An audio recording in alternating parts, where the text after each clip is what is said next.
O presidente Jair Bolsonaro deixou o país perplexo ao condenar o isolamento social, única medida que, a esta altura, pode reduzir, em parte, os riscos que os brasileiros estão correndo diante do novo coronavírus. Nós vamos agora mostrar os principais trechos desse pronunciamento e confrontá-los com a realidade e com o que vem afirmando autoridades, inclusive do próprio governo Bolsonaro. Começando pelo trecho em que o presidente se refere à volta dos brasileiros que estavam em Wuhan, na China, origem da pandemia. Desde quando resgatamos nossos irmãos em Wuhan, na China, numa operação coordenada pelos Ministérios da Defesa e Relações Exteriores, surgiu para nós o sinal amarelo. Importante lembrar que essa operação, que de fato foi um sucesso, tinha sido descartada pelo presidente Bolsonaro num primeiro momento. No fim de janeiro, ele chegou a dizer que não traria brasileiros da China e explicou por quê. O grande problema que nós temos pela frente: nós não temos uma lei de quarentena. Ao trazer brasileiros para cá, é a nossa ideia, obviamente, colocar no local para quarentena, mas qualquer ação judicial tira de lá. Se lá temos algumas dezenas de vidas, aqui nós temos 210 milhões de brasileiros. Então, são coisas que têm que ser pensadas, conversado antecipadamente com o chefe do Poder Judiciário, tá? Conversado com o Parlamento também. Adiante, no pronunciamento, o presidente sugeriu, na contramão de todas as evidências científicas e de todas as recomendações médicas, que as restrições à circulação de pessoas adotadas até aqui são exageradas. Devemos, sim, voltar à normalidade. Algumas poucas autoridades, estaduais e municipais, devem abandonar o conceito de terra arrasada, a proibição de transportes, o fechamento de comércio e o confinamento em massa. Neste ponto, convém lembrar que a importância capital de reduzir a circulação de pessoas vem sendo destacada diariamente pelo próprio Ministério da Saúde. Claramente, em final de abril, nosso sistema entra em colapso. O que é um colapso? Às vezes as pessoas confundem colapso com sistemas caóticos, sistemas críticos, onde você vê aquelas cenas, pessoas nas macas.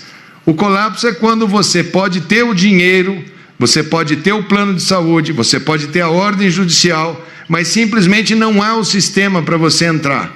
É o que está vivenciando a Itália, um dos países do primeiro mundo atualmente. Não tem aonde entrar. Evitar esse colapso, eventualmente, pode ser necessário segurar a movimentação para ver se consegue diminuir a transmissão. No pronunciamento desta noite, Bolsonaro também sugeriu que as escolas deveriam voltar a funcionar agora e que a Covid-19 é um problema quase exclusivo das pessoas idosas.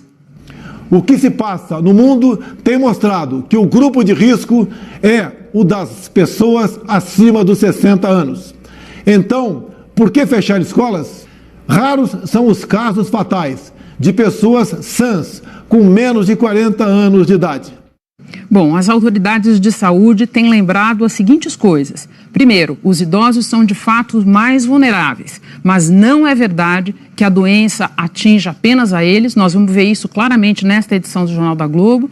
E também existe o fato de que os jovens e as crianças são grandes transmissores da doença. Então, isolá-los também ajuda a proteger os idosos. Vamos ver. A média de idade é 42 anos, a gente está com 50% abaixo de 40 anos, o que justifica parte da fala do ministro, que a gente tem um perfil de pacientes ainda muito jovens que estão sendo diagnosticados com essa nova doença. O caminho que nós temos é um caminho longo, volto a repetir, nós teremos aí em torno de 20 semanas a partir do surto epidêmico, que serão extremamente duras para as famílias, para as pessoas. Cuidem dos idosos. Cuidem dos idosos. É hora de filho e filha cuidar de pai, mãe, avó, tia-avó. É preciso ter muito claro que evitar ligar o telefone para perguntar como é que está, mas não levar sistematicamente. Muitas crianças são assintomáticas, elas não desenvolvem nenhuma coriza, Não tem uma avó que não coloque um neto no colo e não encha de beijos. Pedir para que elas não os beijem, não os abracem, não dê colo, seria muito duro. Então, conversar, dialogar, procurar proteger. O momento agora é de proteção. Quanto menos idosos nós tivermos com esta gripe, menos pressão nós colocaremos nos leitos de CTI, já que eles, infelizmente, são os que desenvolvem a maior necessidade de cuidado intensivo. Como fazer isso, como dimensionar isso, dentro de todas as questões que envolvem determinações de bloqueios, quarentenas, limitação de ir e vir.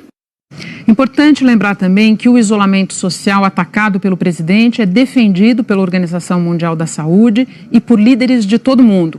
Lembrar também que hoje o primeiro-ministro da Índia, Narendra Modi, impôs quase 1 bilhão e 300 milhões de pessoas para ficar em casa por 3 semanas. A mesma medida foi tomada pelo primeiro-ministro britânico Boris Johnson. Nesta noite, eu devo dar ao povo britânico uma instrução simples. Vocês devem ficar em casa.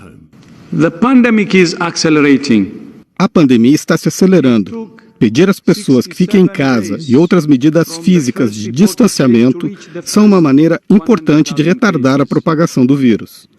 Atualmente, não existe tratamento comprovadamente eficaz contra a Covid-19. É ótimo ver o nível de energia agora sendo direcionado para pesquisa e desenvolvimento contra o vírus. Mas o uso de medicamentos não testados, sem as evidências certas, pode gerar falsas esperanças e até causar mais mal do que bem. More harm than good. De volta ao pronunciamento do presidente, ele também fez críticas à imprensa. Grande parte dos meios de comunicação foram na contramão. Espalharam exatamente a sensação de pavor, tendo como carro-chefe o anúncio do grande número de vítimas na Itália. Um país com grande número de idosos e com um clima totalmente diferente do nosso. O cenário perfeito, potencializado pela mídia, para que uma verdadeira histeria se espalhasse pelo nosso país. E também aqui o presidente está na contramão de autoridades, inclusive do próprio governo dele. No fim de semana, o secretário executivo do Ministério da Saúde reiterou que a imprensa está toda voltada para a cobertura desse assunto, disponibilizando informação de qualidade minuto a minuto. Vamos cumprir com aquelas recomendações que estão sendo dadas pelas secretarias, pelos hospitais, pelos municípios, pelos órgãos de imprensa. Toda a comunicação do país está direcionada para esse tema. 100% da programação da televisão, do rádio, está direcionada para esse tema. Todas as informações estão sendo disponibilizadas minuto a minuto. A nossa responsabilidade é muito grande. Bom, as críticas ao pronunciamento do presidente Jair Bolsonaro começaram assim que ele terminou e foram bastante duras e vieram de todos os lugares. Do Congresso, de governadores de estado, de integrantes do Judiciário, da sociedade civil e também de representantes da classe médica. O repórter Fernando Rego Barros cuidou de reunir essa repercussão e vai fazer um relato para a gente agora. Boa noite, Fernando. Vamos começar pelo Congresso? Vamos sim, Renata. Boa noite a você, boa noite a todos. Os presidentes da Câmara, Rodrigo Maia, e do Senado, Davi Alcolumbre, se manifestaram logo depois do pronunciamento do presidente Jair Bolsonaro, assim como outros parlamentares. Vamos ver agora o que eles disseram. O presidente da Câmara, Rodrigo Maia, disse numa rede social: desde o início desta crise, venho pedindo sensatez, equilíbrio e união. O pronunciamento do presidente foi equivocado ao atacar a imprensa, os governadores e especialistas em saúde pública. E que o momento exige que o governo federal reconheça o esforço de todos, governadores, prefeitos e profissionais de saúde, e adote medidas objetivas de apoio emergencial para conter o vírus e aos empresários e empregados prejudicados pelo isolamento social. Maia afirmou que cabe aos brasileiros seguir as normas determinadas pela OMS e pelo Ministério da Saúde, em respeito aos idosos e a todos que estão em grupo de risco. E finalizou: O Congresso está atento e votará medidas importantes para conter a pandemia e ajudar os empresários e trabalhadores. Precisamos de paz para vencer este desafio. O presidente do Senado, Davi Alcolumbre, divulgou nota em que diz que neste momento grave, o país precisa de uma liderança séria, responsável e comprometida com a vida e a saúde da sua população. Ele afirmou que considera grave a posição externada pelo presidente da República hoje em cadeia nacional de ataque às medidas de contenção à Covid-19. Disse ainda que a posição está na contramão das ações adotadas em outros países e sugeridas pela própria Organização Mundial da Saúde. Alcolumbre insistiu que não é momento de ataque à imprensa e a outros gestores públicos. Segundo o presidente do Senado, é momento de união, de serenidade e equilíbrio, de ouvir os técnicos e profissionais da área para que sejam adotadas as precauções e cautelas necessárias para o controle da situação, antes que seja tarde demais. Ainda segundo o presidente do Senado, a nação espera do líder do Executivo, mais do que nunca, transparência, seriedade e responsabilidade. Alcolumbre termina afirmando que o Congresso continuará atuante e atento para colaborar no que for necessário para a superação desta crise. A presidente da Comissão de Constituição e Justiça do Senado, Simone Tebet, se disse perplexa. O líder da minoria no Senado, Randolph Rodrigues, afirmou que Bolsonaro superou todos os limites da irresponsabilidade. O líder do governo na Câmara, Major Vitor Hugo, disse que o pronunciamento de Bolsonaro foi excelente e que ele expressa uma visão de estadista e, com coragem, vai na contramão da histeria coletiva. O Ministério da Saúde afirmou que não vai se posicionar sobre as declarações do presidente. Fernando, nós sabemos que em meio a essa calamidade, porque é bom lembrar que nós estamos formalmente em estado de calamidade pública, decretado pelo governo federal, e em meio a ela, o presidente vem num cabo de guerra com alguns dos governadores, ele fez referência a isso no pronunciamento de hoje, e governadores reagiram duramente à fala dele. Sim, Renata, as reações dos governadores também vieram logo, até porque Bolsonaro, como você disse, citou diretamente as medidas que alguns deles têm tomado para conter a pandemia. Vamos ver agora. O governador do Maranhão, Flávio Dino, do PCdoB, disse que o pronunciamento de hoje mostra que há poucas esperanças de que Bolsonaro possa exercer com responsabilidade e eficiência a presidência da República. Os danos, segundo ele, são imprevisíveis e gravíssimos, e disse que, em respeito às vidas dos maranhenses e em sintonia com cientistas e profissionais da saúde, vai manter todas as providências preventivas e de cuidado em face do coronavírus. O governador do Espírito Santo, Renato Casagrande, do PSB, disse que o pronunciamento do presidente foi desconectado das orientações dos cientistas, da realidade do mundo e das ações do Ministério da Saúde.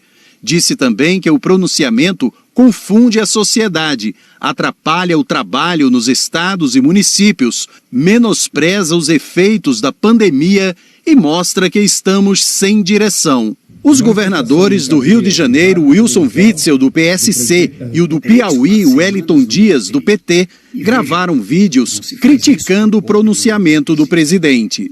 Eu aqui no Piauí tive que adotar medidas duras, medidas como, por exemplo, suspender as cirurgias eletivas, aquelas que estavam já marcadas, cirurgias de casos importantes. Para quê? Seguindo a orientação do ministro da Saúde, o ministro Mandetta, do seu governo, e corretamente, para garantir vagas para quem pudesse precisar por conta do coronavírus. Senhor presidente, não se faz isso por conta de uma gripezinha. Eu sei que as pessoas, nesse momento, vão ter prejuízos de bens materiais, prejuízos nos negócios, prejuízo na renda, mas há algo em primeiro lugar agora, a vida. É a vida humana, senhor presidente. Nós estamos tratando da vida humana. A manifestação em cadeia de rádio e televisão do presidente da República contraria as determinações da Organização Mundial da Saúde. Nós continuaremos firmes, seguindo as orientações médicas, preservando vidas. Eu peço a você, por favor, fique em casa. Entidades como a Ordem dos Advogados do Brasil e a Associação Brasileira de Imprensa, ministros do Supremo e o ex-presidente da República, Fernando Henrique Cardoso, também se pronunciaram. O ministro do Supremo Tribunal Federal, Gilmar Mendes, também se manifestou numa rede social. Disse que a pandemia da Covid-19 exige solidariedade e corresponsabilidade. A experiência internacional e as orientações da OMS na luta contra o vírus devem ser rigorosamente seguidas por nós. Gilmar finalizou: as agruras da crise, por mais árduas que sejam, não sustentam o luxo da insensatez. O presidente da OAB, Felipe Santa Cruz, disse que, entre a ignorância e a ciência, não hesite. Não quebre a quarentena por conta deste que será reconhecido como um dos pronunciamentos políticos mais desonestos da história. A Associação Brasileira de Imprensa afirmou: o pronunciamento em que o presidente Jair Bolsonaro minimiza os riscos da pandemia da Covid-19 e vai na contramão de todas as medidas recomendadas pelas autoridades de saúde, tanto do Brasil como do mundo. Tenta também responsabilizar a imprensa pela justificada apreensão que toma conta de todos. No momento em que milhares de vidas são ceifadas em outros países e que o coronavírus chega a nosso país de forma ameaçadora, fazendo as suas primeiras vítimas fatais, Bolsonaro refere-se à pandemia como uma gripezinha ou um resfriadinho. E ainda mais grave, recomenda que as medidas preventivas não sejam adotadas pelos brasileiros. Dessa forma, contribui para que o país não se prepare para enfrentar a grave situação que estamos vivendo. O ex-presidente Fernando Henrique Cardoso também criticou o pronunciamento. Afirmou numa rede social que o presidente repetiu opiniões desastradas sobre a pandemia. O momento é grave, não cabe politizar, mas opor-se aos infectologistas passa dos limites. Se não calar, estará preparando o fim. E é melhor o dele que de todo o povo. Melhor é que se emende e cale.